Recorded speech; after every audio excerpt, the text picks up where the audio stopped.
ஒருத்தர் ரொம்ப கவலையோடு உட்காந்துருந்தார். எதை பற்றி சார் கவலைப்படுறீங்கன்னு கேட்டோம். எதிர்காலத்தை பற்றி கவலைப்படுறேன்னார். ஏன்னு கேட்டோம். என்ன பண்ணுறதுன்னே தெரியல சார், எதிர்காலம் ஒரே இருட்டாக இருக்குது, பாதையே புரியலன்னார். இன்னைக்கு நம்ம இளைஞர்கள் பல பேருக்கு எதிர்காலம் இருட்டாக தான் தெரியுது. அவங்கெல்லாம் இந்த கதையை கொஞ்சம் கேட்கணும். ஒரு மலை அடிவாரத்தில் ஒரு சின்ன கிராமம். அந்த மலை ரொம்ப உயரமானது. அடர்த்தியாக செடி கொடிகள் மரங்கள் அதில் மண்டி கிடக்குது. பகல் வேளையில் இருட்டாக தான் இருக்கும், அவ்வளோ அடர்த்தி. அந்த மலை உச்சியில் ஒரு கோவில். முத நாள் ராத்திரியே புறப்பட்டாதான் காலையில் அந்த கோவிலுக்கு போய் சேர முடியும். கிராமத்து இளைஞன் ஒருத்தன் அந்த மலை உச்சிக்கு போக வேண்டியிருந்தது. கையில் ஒரு விளக்கை எடுத்துக்கிட்டு முத நாள் ராத்திரியே புறப்பட்டான். புறப்பட்டு போனவன் கிராமத்து எல்லையிலேயே நின்றுட்டான். ஏன் தெரியுமா? அவன் கையில் இருந்த விளக்கோட வெளிச்சம் 10 அடி தூரத்துக்கு தான் தெரியுது. அது வரைக்கும் தான் பாதை தெளிவாக இருக்குது. அதுக்கு அப்பால எல்லாம் ஒரே இருட்டாக இருக்குது, பாதை புரியல. இவன் யோசனை பண்ணி பார்த்தான். மனசுக்குள்ள ஒரு சந்தேகம். 10 அடி தூரம் தானே வெளிச்சம் தெரியுது, அப்படின்னா நாம் 10 அடி தூரம் தானே போக முடியும். அதுக்கும் அந்தாண்ட ஒரே இருட்டாக இருக்குதே, அதில் எப்படி நாம் நடந்து போகிறது? நாம் ரொம்ப தூரம் நடந்து போய் ஆகணுமே. அப்படிப்பட்ட நினப்பெல்லாம் அவனுக்கு வந்துட்டுது. இதுதான் அவன் மனசில் ஏற்பட்ட தயக்கம். இப்படி யோசிச்சுக்கிட்டே அந்த இளம் ஆசாமி புறப்பட்ட இடத்துலயே நின்றுகிட்டு இருக்கிறான். அந்த சமயத்தில் ஒரு வயசான பெரியவர் அந்த பக்கமாக வந்தார். அவர் கையில் இதை விட சின்னதாக ஒரு விளக்கு வச்சிருந்தார். அது எப்படின்னா அது ஒரு 5 அடி தூரத்துக்கு தான் வெளிச்சம் காட்டுது. அவ்வளவு சின்ன விளக்கு. அவரும் மலை உச்சிக்கு போகிறதுக்காக தான் வந்துக்கிட்டு இருக்கிறார். அவரை பார்த்து இவன் கேட்டான், என்ன பெரியவரே, இவ்வளவு சின்ன விளக்க வச்சுக்கிட்டு அவ்வளவு தூரத்துக்கு எப்படி மலையேற போறீங்க அப்படின்னு கேட்டான். நீ ஏன் இப்படி தயங்கிட்டே நிற்கிறேன்னு கேட்டார் பெரியவர். என்கிட்ட இருக்கிற விளக்கு 10 அடி தூரத்துக்கு தான் பாதையை காட்டுதுன்னா. இப்போ பெரியவர் சொன்னார், தம்பி, உன் கையில் இருக்கிற விளக்கு கொடுக்குற வெளிச்சத்தை வச்சு நீ முதல்ல 10 அடி தூரம் முன்னாடி போ. 10வது அடியில் போய் நின்றுக்கிட்டு பாரு, மறுபடியும் ஒரு 10 அடி தூரத்துக்கு பாதை தெரியும். இப்படி உன் கையில் இருக்கிற விளக்கு தொடர்ந்து வெளிச்சம் காட்டிக்கிட்டே இருக்கும். நீ முன்னேற முன்னேற அந்த வெளிச்சமும் முன்னேறும். அதனால் எத்தனை கிலோமீட்டர் தூரம் வேணும்னாலும் நீ இந்த 10 அடி தூரம் வெளிச்சத்தை வச்சுக்கிட்டே நீ போயிடலாம், புறப்படு அப்படின்னார். இப்போ தான் அந்த பெரியவர் சொன்னது இளைஞனுக்கு பளிச்சுன்னு புரிஞ்சுதான். உடனே உற்சாகமாக புறப்பட்டான், உச்சிக்கு போய் சேர்ந்தான். இந்த கதையிலேருந்து நாம் புரிஞ்சிக்க வேண்டியது என்ன தெரியுமா? நீண்ட கால திட்டம் ஒன்று போடும் பொழுது நமக்கு முன்னாடி இருக்கிறத மறந்துட்டு மனசை போட்டு குழப்பிக்க கூடாது. உங்கள் கையில் என்ன இருக்கோ அதுலேயே உங்கள் எதிர்காலம் மறைஞ்சிருக்குது. கண் முன்னாடி தெரியறத வச்சு ஆரம்பிங்க, போக போக வழி தானா புலப்படும் அப்படிங்கிறார் ஒரு பெரியவர். பெரிய பயணங்களையெல்லாம் இப்படி தான் நடத்த வேண்டியிருக்கும். ஒவ்வொரு அடியாக எடுத்து வச்சா ஓடி போய் சேர்ந்து விடலாம். மலைச்சி போய் நின்றுட்டா நின்றுக்கிட்டே இருக்க வேண்டியது தான். நம்ம ஆள்லாம் ரொம்ப மோசமான இருக்கிறாங்க. ஒருத்தன் அப்படி தான் நீண்ட தூர பிரயாணம் ஒன்று புறப்பட்டான். ரயில் போய்கிட்டே இருந்தது. கொஞ்ச தூரம் போச்சு, பாதி வழியில் கையில் வச்சுருந்த டிக்கெட்டை காற்றுல விட்டுட்டான். ஐயோ, என் டிக்கெட்டு போயிட்டுதே அப்படின்னு கத்த ஆரம்பிச்சுட்டான். பக்கத்தில் இருந்த பெரியவர் அவனை பார்த்து பரிதாபப்பட்டு, கவலைப்படாத தம்பி, போனா போகுது, வேற டிக்கெட் வாங்கிக்கலாம் அப்படின்னு ஆறுதல் சொன்னார். அதுக்கு அவன் சொல்கிறான், சார், நான் அதுக்காக அழலை, அந்த டிக்கெட்டு கிடைச்சாதானே நான் எந்த ஊருக்கு போகணுங்கிறது எனக்கு தெரியும் அப்படிங்கிறான். ஒரு தெருவில் சில சிறுவர்கள் விளையாடிக்கிட்டு இருந்தாங்க. ஏதோ ஒரு உயரமான கல்லை நடுத்தெருவில் வச்சு அதை சுற்றி சுற்றி ஓடி வந்துக்கிட்டு இருக்கிறாங்க. அது என்ன விளையாட்டோ அவங்களுக்கு தான் தெரியும். கொஞ்ச நேரம் அப்படி விளையாடிக்கிட்டு இருந்தவங்க விளையாடி முடிச்சதும் அந்த கல்லை நடுத்தெருவில் அப்படியே விட்டுட்டு அவங்கவுங்க வீட்டுக்கு ஓடி போயிட்டாங்க. அதுக்கப்புறம் அந்த வழியாக 2 பெண்கள் பேசிக்கிட்டே வந்தாங்க. பேச்சு சுவாரஸ்யத்தில் நடுத்தெருவில் இருந்த அந்த கல்லை கவனிக்கலை. காலில் இடிச்சுட்டுது, லேசாக ரத்தம் வந்துட்டுது, வலி தாங்கலை. காலில் இடிச்சுக்கிட்ட பொண்ணு திட்ட ஆரம்பிச்சுட்டுது. வர வர ஊர் உலகம் ரொம்ப கெட்டு போச்சு, யாருக்கும் பொறுப்பே கிடையாது பாரு, இப்படி நடுத்தருவில் பொறுப்பு இல்லாமல் இப்படி கல்லை போட்டு வச்சுருக்கிறாங்களே, இது நியாயமா அப்படின்னு சொல்லி இந்த சமூகத்தை கடுமையாக விமர்சனம் பண்ணிக்கிட்டு அவங்க போயிட்டாங்க. கொஞ்ச நேரம் கழித்து ஒரு வாலிபன் அந்த வழியாக வந்தான். அந்த கல்லை பார்த்தான், நின்னான், ஒரு நிமிஷம் யோசனை பண்ணான், என்ன பண்ணலாம்னு பார்த்தான். தன்னுடைய வீரத்தையும் பலத்தையும் காட்டணும்னு நினச்சான். பின்னாடி போனான். அப்புறம் வேகமாக ஓடி வந்து ஒரு சின்ன ஹை ஜம்ப் அப்படியே துள்ளி குதிச்சான். துள்ளி குதித்து தாண்டி அந்த பக்கமாக போய் விழுந்தான். அப்படியே விசில் அடிச்சுக்கிட்டு அவன் பாட்டுக்கு நடந்து போகிறான். அடுத்தபடியாக ஒரு காதல் ஜோடி அந்த வழியாக வந்தது. நடுத்தெருவில் கல் கண்ணில் பட்டது. அவங்க 2 பேரும் ரொம்ப நெருக்கமாக சேர்ந்து வந்துக்கிட்டு இருக்கிறாங்க. நடுவில் கல் இருக்கிறதுனால கொஞ்ச நேரம் 2 பேரும் விலகி மறுபடியும் இந்த பக்கம் வந்து சேர்ந்து போகணும்.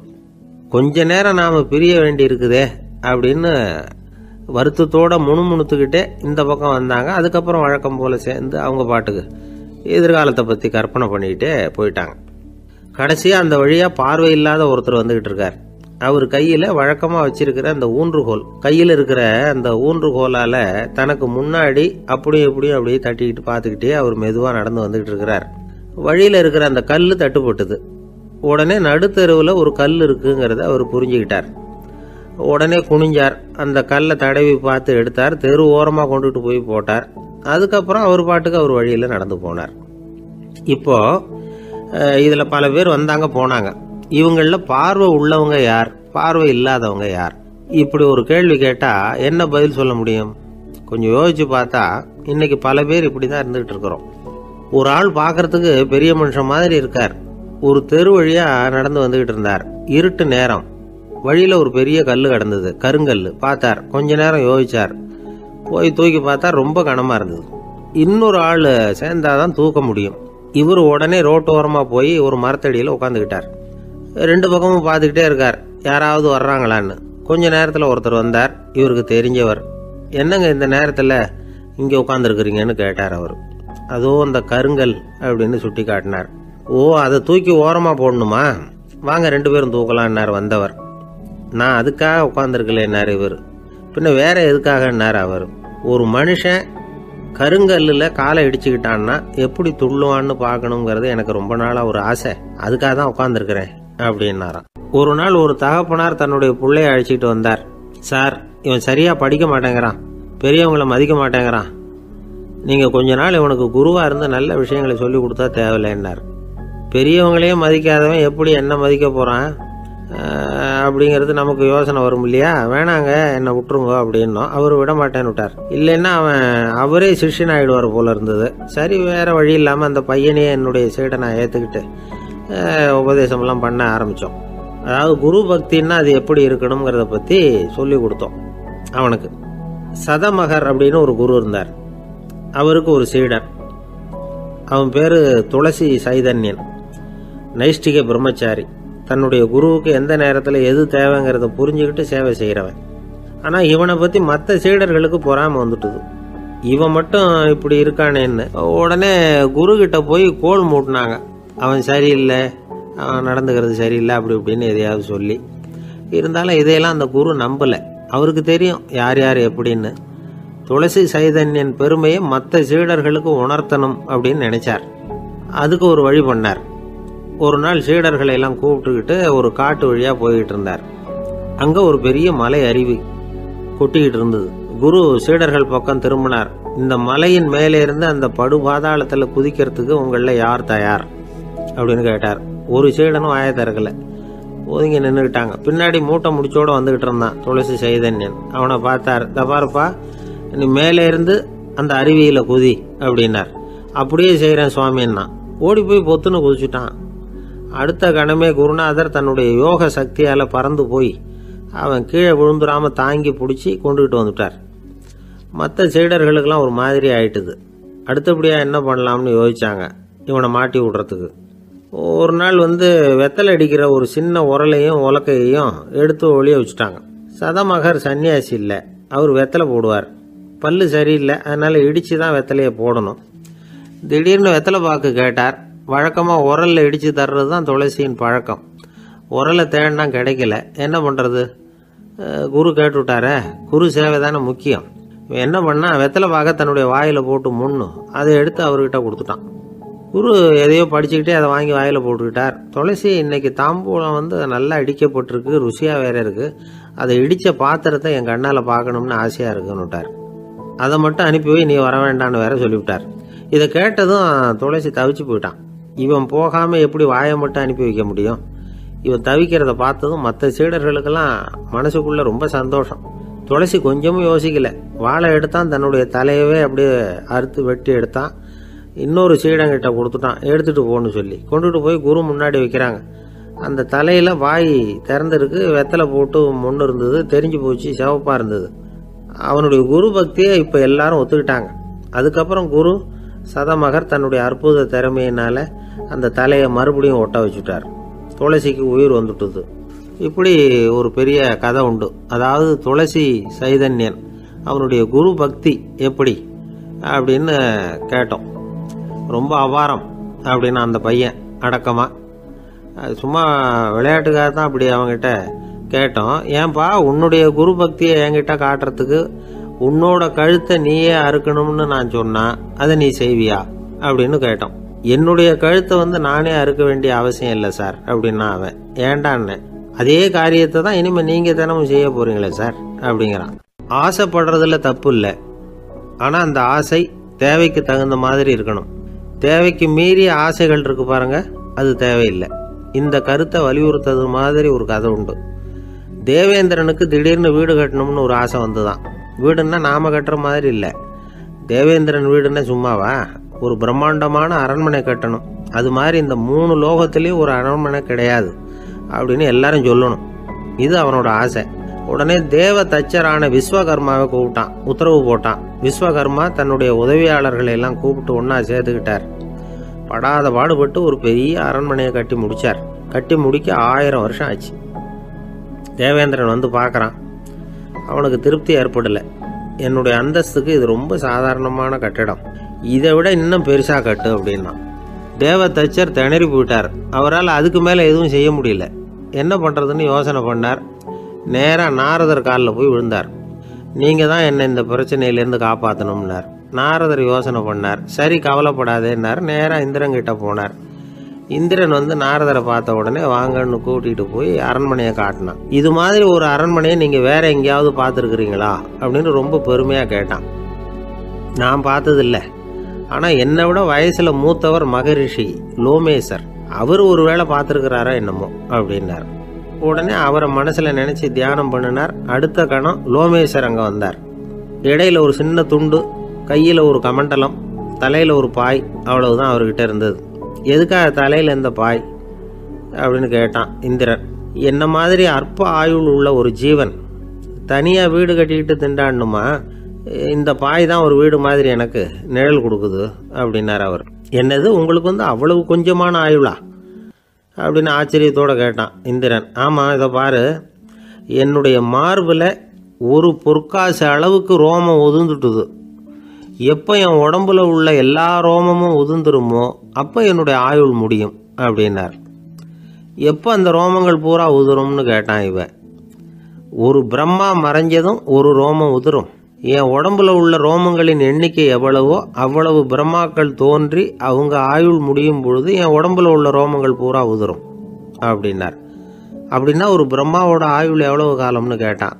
ஒரு பிரம்மாவுக்கு 100 தேவ வருஷம். ஒவ்வொரு தேவ வருஷத்துக்கும் 365 தேவ நாள்.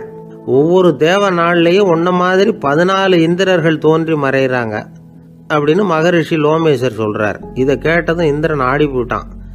அவ்வளவு ஆயுள் உள்ள இவரே அற்ப ஆயுள்னு சொல்றார்.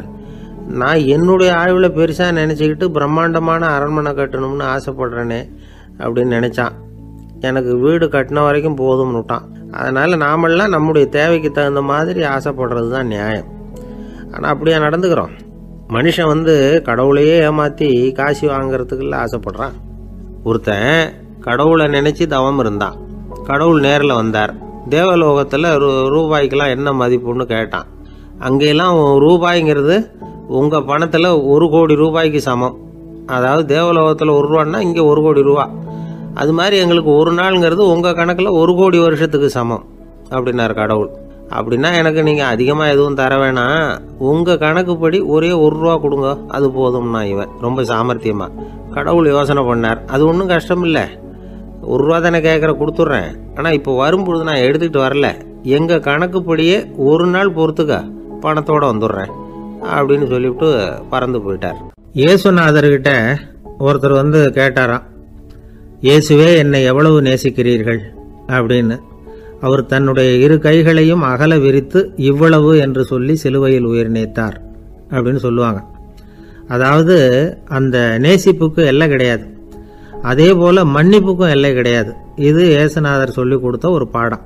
இயேசுனுடைய சீடர்களில் ஒருத்தன் பீட்டர், அவன் ஒரு நாள் இயேசுநாதர்கிட்ட கேட்டிருக்கான், இயேசுவே, நான் என்னுடைய தம்பி கிட்ட அடிக்கடி சண்டை போட்டுக்கிட்டு இருக்கிறேன், என்னுடைய சகோதரன் கூட. அவனை நான் எத்தனை தடவை மன்னிக்கிறது? ஏற்கனவே 7 தடவை அவனை மன்னிச்சுட்டேன் அப்படின்னு சொல்லியிருக்கிறான். அப்போ இயேசு சொன்னாராம், மன்னிக்கிறதுக்கு எத்தனை தடவைங்கிற கணக்கெல்லாம் கிடையாது. எத்தனை தடவை உன்னுடைய சகோதரன் உன்னை கோபப்படுத்துகிறானோ அத்தனை தடவை நீ மன்னிக்கிறதுக்கும் தயாராக இருக்கணும்.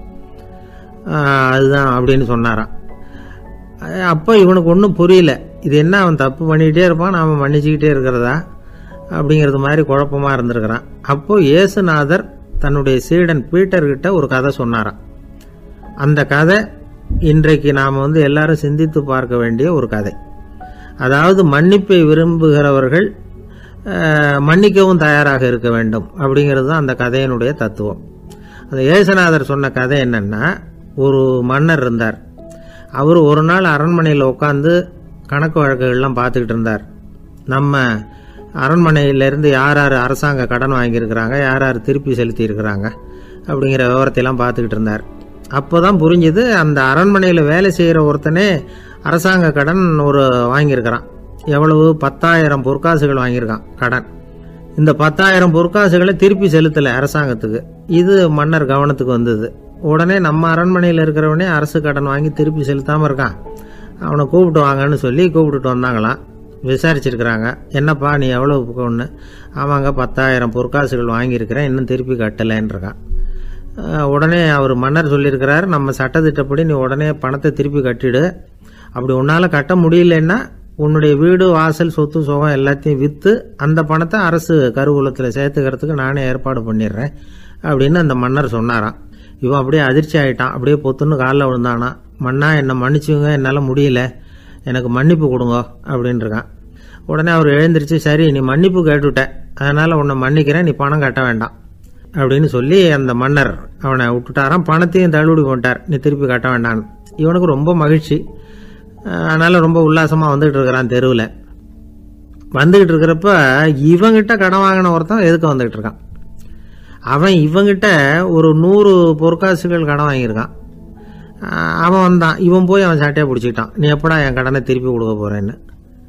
அவன் இப்போ முடியல, கொஞ்சம் பொறுத்துக்கா, அப்புறம் தரேன் இருக்கான். அதெல்லாம் முடியாது, நீ கொடுத்து தான் ஆகணும் அப்படின்னு இவன் புடிவமாக சொல்கிறான். இப்போ நிலைமையை பாருங்கள், இவன் ஏற்கனவே 10,000 பொற்காசுகள் அரசாங்கத்தில் கடன் வாங்கினா அதுக்கு மன்னிச்சு விட்டுட்டார் இவனை. ஆனால் இவன் இன்னொருத்தனை மன்னிக்கிறதுக்கு தயாராக இல்லை. இவங்கிட்ட கடன் வாங்கின இன்னொருத்தன் 10 பொற்காசுகள், அவனை மன்னிக்க தயாராக இல்லை. அவனை கொண்டு போய் நீதிமன்றத்தில் கொண்டு போய் நிறுத்தி தண்டனை வாங்கி கொடுத்துட்டான். நீதிபதி என்ன சொன்னார், அந்த இவன் வாங்கின பொற்காசுகளை திருப்பி கட்டுற வரைக்கும் ஜெயிலில் இருக்கணுங்கிறது தீர்ப்பு. ஆனால் உடனே அரசர் காதில் விழுந்தது. சொல்லிட்டாங்க, உங்ககிட்ட மன்னிப்பு வாங்கிட்டு போனானே ஒருத்தன், அவன் இன்னொருத்தனை மன்னிக்கிறதுக்கு தயாராக இல்லை, அவனை கொண்டு போய் ஜெயிலில் அடைச்சிட்டான் அப்படின்னு. உடனே மன்னர் பார்த்தார், இவனை மறுபடியும் கூப்பிட்டு வர சொன்னார்.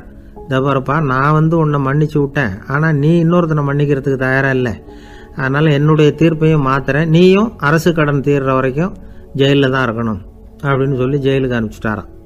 இப்படி ஒரு கதையை இயேசுநாதர் தன்னுடைய சீடருக்கு சொன்னதாக ஒரு வரலாறு. அது என்ன, அதிலேருந்து நாம் புரிந்து கொள்ள வேண்டியதுன்னா, நாம் மன்னிக்கப்படணும்னு நாம் விரும்புகிறோம்னா நாம் இன்னொருத்தரை மன்னிக்கிறதுக்கு தயாராக இருக்கணும். அதனால் நாம் இன்னொருத்தரை யாரையும் மன்னிக்க மாட்டோம், ஆனால் என்ன இன்னொருத்தரை மன்னிக்கணும் அப்படிங்கிறது மாதிரி செய்யக்கூடாதுன்னு சொல்லுவாங்க. அது மாதிரி நாம் இப்போ இது தப்பாக புரிஞ்சுக்கிறவங்களும் இருக்கிறாங்க. பாவம் மன்னிப்புங்கிறதெல்லாம் எதுக்குன்னா, அதாவது மறுபடியும் பாவம் செய்யாமல் இருக்கிறதுக்காக தான். அதான் மன்னிக்கிறாரே அப்படிங்கிறதுக்காக மறுபடியும் பாவம் பண்ணிகிட்டு இருக்கிறது இல்லை. அதான் ஒருத்தர் கேட்டாராம், பாவத்திலேருந்து மன்னிப்பு கிடைக்கணும்னா நீ என்ன செய்யணும் அப்படின்னு கேட்டிருக்கார். அதுக்கு அவன் சொல்லியிருக்கிறான், நான் முதல்ல பாவம் செய்யணும், அப்போ தானே மன்னிப்பு கிடைக்கும் அப்படின்னு நானா. இப்படிப்பட்டவர்கள் தான் இன்றைக்கி உலகத்தில் அதிகமாக இருக்கிறாங்க. அதனால் இந்த மன்னிப்பின் மகத்துவங்கிறது இயேசுநாதர்கிட்டேருந்து தான் நாம் புரிஞ்சுக்கணும். அந்த இயேசு சொன்ன அந்த மன்னிக்கிற மனோபாவம் இருந்தால் இன்றைக்கி உலகம் பூராவும் அமைதி பூங்காவாக இருக்கும். அதில் ஒன்றும் ஆச்சரியமே இல்லை, அதில் ஒன்றும் சந்தேகமும் இல்லை. அதனால் மன்னிக்கிற மனோபாவத்தை நாம் எல்லாரும் நமக்குள்ளே வளர்த்து கொள்ள வேண்டும் அப்படிங்கிறது தான் நாம் இன்றைக்கு எல்லோரும் சிந்தித்து பார்க்க வேண்டிய ஒரு செய்தி. என்ன சார், உங்கள் பையன் என்ன செஞ்சுக்கிட்டு இருக்கிறான் இப்போ அப்படின்னு கேட்டார் ஒருத்தர். அடிக்கடி கண்ணாடி முன்னாடி நின்று அழகு பார்த்துக்கிட்டு இருக்கிறான் சார் அப்படின்னாரு அப்பா. இளம் பருவம் இப்படி தான் இருக்கும், அதையெல்லாம் சாதாரணமாக நினச்சிடாதீங்க அப்படின்னாரு அவர். என்ன சார் சொல்கிறீங்க, கண்ணாடி முன்னாடி நின்றுக்கிட்டு நேரத்தை வீணாக்கிக்கிட்டு இருக்கான், அதை ஒரு பெரிய விஷயமா நான் நினைக்கணுமா அப்படின்னாரு இவர். இளம் பருவத்தில் இளைஞர்களுக்கும் சின்ன பொண்ணுங்களுக்கும் அடிக்கடி கண்ணாடியில் பார்க்கணும்னு தோணும். அது வெறுமனே அழகு பார்க்கறது மட்டும் இல்லை, அவங்க தங்களையே தேடி கண்டுபிடிக்கிற ஒரு முயற்சி அது. இது ஒரு மனோதத்துவ விளைவு. இது வரைக்கும் சின்ன பிள்ளையா இருந்துட்டோம், இனிமேல் நாமளும் மற்றவங்க மாதிரி மனிதர்கள் தான் அப்படிங்கிற உணர்வு அவங்களுக்கு வருது. தங்களோட முகம் எப்படி இருக்குது, அழகு எப்படி இருக்குது, உடம்பு நேரம் எப்படி இருக்குது, முடி எப்படி இருக்குது அப்படிங்கிறதையெல்லாம் கண்டுபிடிக்கிறாங்க. அதுக்கப்புறம் இன்னொரு ஆணோ பொண்ணோ தன்னை கவனிக்கணும் அப்படின்னு நினைக்கிறாங்க. இதெல்லாம் மனோதத்துவ உண்மைகள், இதெல்லாம் இயற்கை. இதை பார்த்துட்டு பெற்றவங்க பிள்ளைங்க கெட்டு போட்டாங்க அப்படின்னு நினைக்கக்கூடாது, அவங்கள திட்டிகிட்டே இருக்கக்கூடாது. இன்னைக்கு பல குடும்பங்களில் இதுதான் நடந்துகிட்டு இருக்குது. மனுஷ வாழ்க்கையிலேயே இப்படியும் இல்லாத அப்படியும் இல்லாத ஒரு பருவம் இளம் பருவம். 13லேருந்து 19 வயசுக்கு உட்பட்ட ஆண்கள் பெண்கள் இந்த வகையை சேர்ந்தவங்க, டீனேஜ் குரூப். இவங்களை சின்னவங்கன்னு நினச்சிட முடியாது, பெரியவங்கன்னு நினச்சிட முடியாது. இவங்க ரொம்ப சென்சிட்டிவ்.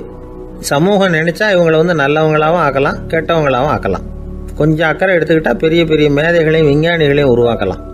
ஆனால் நடக்கிறது என்ன தெரியுமா, அநேகமாக இவங்களை யாருமே சரியாக புரிஞ்சுக்கிறது இல்லை, இவங்களை சரியாக நடத்துறதும் இல்லை. இது வரைக்கும் நாம் சொல்கிறத கேட்டுக்கிட்டு இருந்தான், இப்போல்லாம் அவன் இஷ்டத்துக்கு நடக்க ஆரம்பிச்சுட்டான் அப்படின்னு வருத்தப்படுற பெற்றோர்கள் அதிகம். இது வருத்தப்படுற விஷயம் இல்லை, சந்தோஷப்பட வேண்டிய விஷயம். உங்கள் புள்ள சொந்தமாக யோசிக்க ஆரம்பிக்கிறதும் நடந்துக்க ஆரம்பிக்கிறதும் ஒரு தப்பான விஷயமா? அவன் கடைசி வரைக்கும் உங்கள் பேச்சையே கேட்டுக்கிட்டு இருக்கணுங்கிறது என்ன நியாயம்? இன்னைக்கு இளைஞர்களை பெரியவங்க தப்பாக புரிஞ்சுக்கிட்டு தவறாக நடத்துறதுனால தான் அவங்களுக்கு வெறுப்பு, எரிச்சல், மனக்கசப்பு எல்லாம் உண்டாகுது.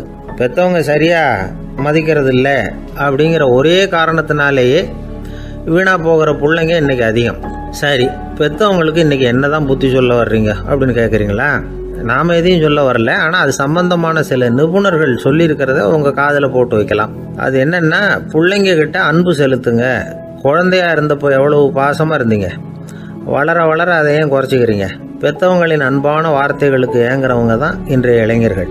அவங்க எதை சொன்னாலும் அதை அக்கறையாக காது கொடுத்து கேளுங்க, அலட்சியப்படுத்தாதீங்க. அவங்க விரும்புறது உங்ககிட்ட இருந்து ஒரு மதிப்பு, மரியாதை, அங்கீகாரம், இவ்வளவுதான். அவங்க அவங்களாவே முடிவுகள் எடுக்கட்டும், அதுக்கு நீங்கள் உதவியா இருங்க, அது போதும். மற்றவங்க முன்னாடி, முக்கியமாக அவங்க நண்பர்கள் முன்னாடி அவங்கள பற்றி மட்டமாக பேசாதீங்க. அவங்கக்கிட்ட பொய் சொல்லக்கூடாது. நீங்கள் சொன்னது பொய்ன்னு தெரிஞ்சு போச்சுன்னா உங்கள் பேரில் அவங்களுக்கு இருக்கிற மதிப்பு போயிடும், நம்பிக்கை போயிடும். அவங்களுக்கு முன்னாடி நீங்கள் சண்டை போடக்கூடாது.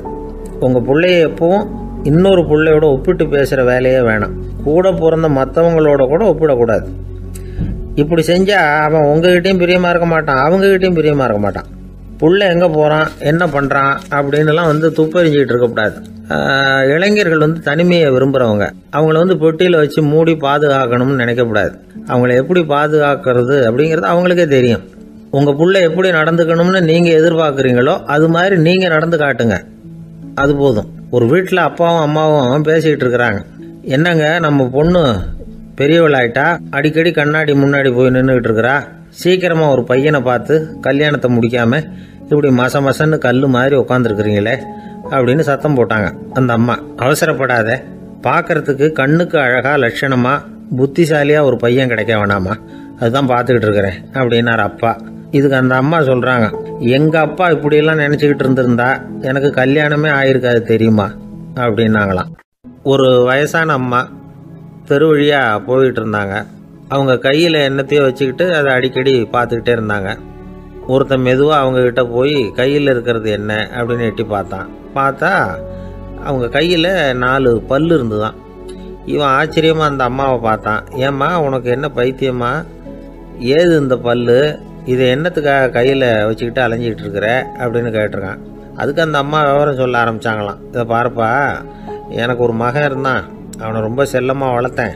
அவனை தரையிலேயே நடக்க விடுறதில்ல, எப்பவும் தூக்கி வச்சுக்கிட்டு இருப்பேன். அவன் நல்லா பெரியவனாகி பள்ளிக்கூடம் போகிறப்ப கூட அவன் புஸ்தக மூட்டையை நான் தான் சுமந்துக்கிட்டு போவேன். பார்க்குறவங்க கூட கேலி பண்ணுவாங்க, ஏம்மா படிக்க போகிறது நீயா உன் பிள்ளையான்னு கேட்பாங்க. அவன் இன்னைக்கு எவ்வளவோ பெரிய மனுஷன் ஆகிட்டான், வெளிநாட்டில் பெரிய உத்தியோகத்தில் இருக்கான். சமீபத்தில் இங்கே வந்துட்டு போனான். ஒரு நாள் ஏதோ கோபத்தில் என்ன அரைஞ்சுட்டான். அப்போ இந்த 4 பல்லும் கீழே விழுந்துட்டுது. இன்னமும் கூட விழுந்திருக்கும், ஆனால் பல்லு தான் இல்லை. என் புள்ள அரைஞ்சதுனால விழுந்த பல்லு இல்லையா அது, அதனால் இதை எப்பவும் என் கையிலேயே வச்சுக்கிட்டு ஆசையோடு பார்த்துக்கிட்டு இருக்கிறேன். அவன் தான் வெளிநாட்டுக்கு போட்டான், அவனை பார்க்க முடியாத ஏக்கத்தை நான் இந்த பல்லை பார்த்து போக்கிக்கிறேன் அப்படின்னு நாங்களாம் அந்த அம்மா. இந்த கதை எதுக்காகன்னா, தாய் அன்பு அப்படிங்கிறது எப்படிப்பட்டதுங்கிறத புரிஞ்சுக்கிறதுக்காக. கல்யாணம் ஆனதுக்கப்புறம் தாயை மறந்து விடுறவங்க எத்தனை பேர் இந்த உலகத்தில்? அவங்க காதில் வேணுங்கிறதுக்காக தான் இந்த தகவல். ஆனால் ஒரு விஷயம் மட்டும் நல்லா புரிஞ்சுக்கணும், தாயை மதிக்க தெரிஞ்சவங்க தான் இன்றைக்கி வாழ்க்கையில் எல்லா விதத்துலேயும் முன்னுக்கு வந்திருக்கிறாங்க. வேணும்னா விசாரித்து பார்த்துங்க. இன்னொரு அம்மா இருந்தாங்க. அவங்க தினமும் ஒரு கோயிலுக்கு வருவாங்க. சாமியை பார்த்து, கடவுளே நான் இறந்து போனால் நரகத்துக்கு போகணும் அப்படின்னு வேண்டிக்குவாங்களாம்.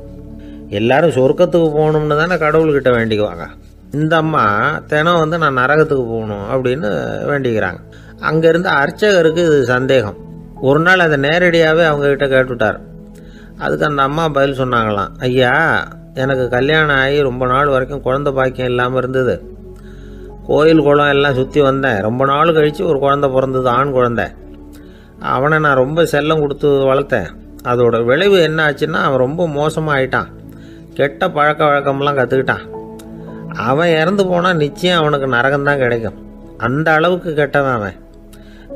அப்படிப்பட்ட காரியங்கள்லாம் பண்ணிகிட்ருக்கான், எனக்கு தெரியும். இவனுக்காக நரகத்தில் கூட யாரும் தயவு காட்ட மாட்டாங்க, தாட்சண்யம் காட்ட மாட்டாங்க. அதனால் இவனுக்கு முந்தி நான் இறந்து நரகத்துக்கு போயிட்டா அங்கே இவனை கவனிச்சிக்கலாமே, இவனுக்கு பணியோட செய்யலாமேன்னு பார்க்குறேன் அப்படின்னு நாங்களாம். அதனால தான் நான் நரகத்துக்கு போகணும்னு தினம் ஆண்டவனை வேண்டிகிட்டு இருக்கிறேன் அப்படின்னு கண்கலங்கி அந்த அம்மா சொன்னாங்களாம். அதுதான் தாய் உள்ளம்ங்கிறது. தாயின் பெருமையை சரியாக உணர்ந்துட்டா அவங்களுக்கு எப்பவும் எந்த கஷ்டமும் வராது. இது ஏதோ உபதேசத்துக்காக சொல்கிற வார்த்தை இல்லை, உண்மையான வார்த்தை.